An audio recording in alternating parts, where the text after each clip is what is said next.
Hi అండి, నేను మీ సంధ్యని. స్కందపురి foods అందరూ ఎలా ఉన్నారు? బాగున్నారు? నేనైతే చాలా బాగున్నానండి. చూసారు కదా, రాగి రొట్టెలు. నార్మల్గా నా వీడియోస్లో ఎప్పుడు మీరు సజ్జ రొట్టెలు, జొన్న రొట్టెలు చూస్తూ ఉంటారు కదా. ఈరోజు వచ్చేసి జొన్న పిండి అయితే అయిపోయిందండి, పట్టించాలి. జొన్నలు తీసుకొచ్చుకున్నాను. రాగి పిండితోటి రాగి రొట్టెలు చేస్తున్నానండి. సూపర్గా ఉంటాయండి. టేస్ట్ అయితే హెల్త్ కూడా అంతే మంచిది.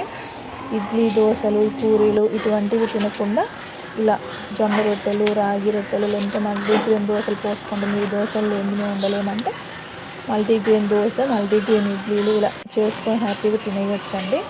వీటిల్లో మనం ఆనియన్స్, పచ్చిమిర్చి, కొంచెం జీలకర్ర, కొంచెం అల్లం ముక్కలు కనుక వేసుకున్నామంటే బాగుంటుంది.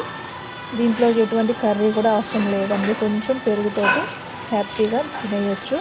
హెల్త్ కూడా చాలా మంచిది. ఈ రోజుల్లో అందరికీ మోకాలు నొప్పులు కదండి. ఇటువంటివి తింటే ఆ ప్రాబ్లమ్స్